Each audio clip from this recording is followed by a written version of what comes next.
Hello guys, আজকে একটি সুন্দর রান্না নিয়ে আসলাম। সেটি হলো দেশি চিকেন। দেশি চিকেন কীভাবে রান্না করলে খুব খুব টেস্টি টেস্টি হয় সেটা আমি আজকে তোমাদের সঙ্গে শেয়ার করব।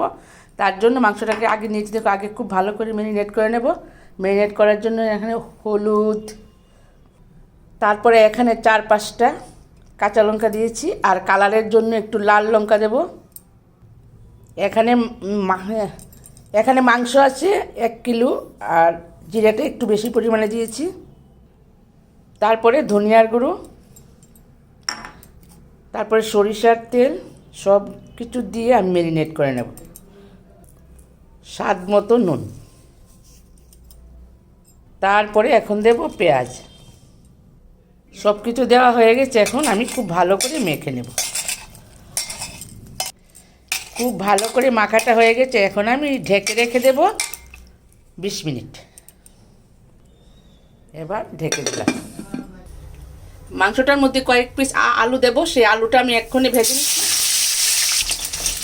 আলু দেওয়ার কারণ হলো বাচ্চারা ভীষণ ভালোবাসে আলু, 1 পিস 2 পিস যা দিই তাই ভালোবাসে, তার জন্য একটু আলু দিয়ে রান্নাটা করব।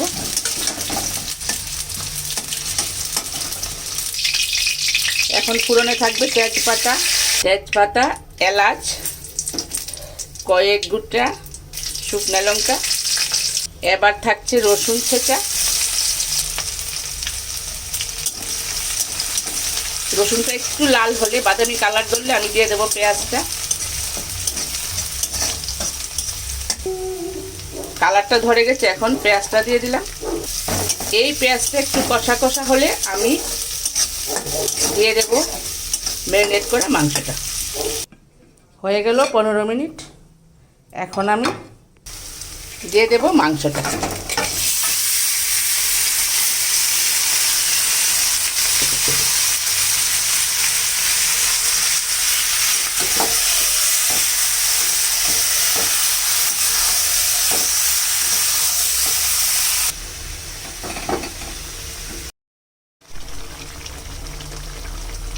আমি মাংস রান্না করতে করতে কিছুটা মশলা দিই, সেটা হলো কাঁচা লঙ্কা ছেঁচা, তারপরে দেব রসুন ছেঁচা একটু দেব, একটু বেশি বেশি টেস্টি আসে।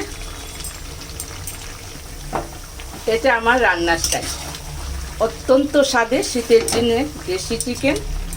আপনারা অবশ্যই এইভাবে রান্না করে খাবেন, দেখবেন ভীষণ ভীষণ ভালো লাগবে।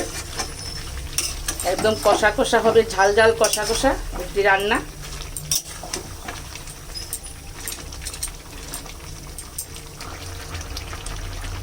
এবার দিয়েছি একটু আদা বাটা।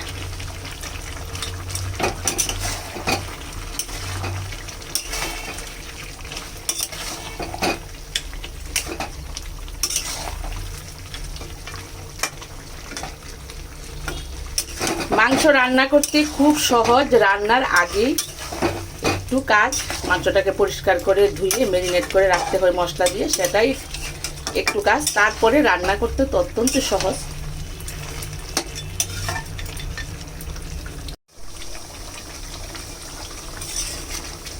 রান্নাটা কমপ্লিট হয়ে গেল। দেশি চিকেন কষা কষা করে রান্নাটা করে ফেললাম। আশা করি বন্ধুরা ভালো লাগবে। যদি ভালো লাগে একটা লাইক, একটা সাবস্ক্রাইব দিয়ে পাশে থেকো।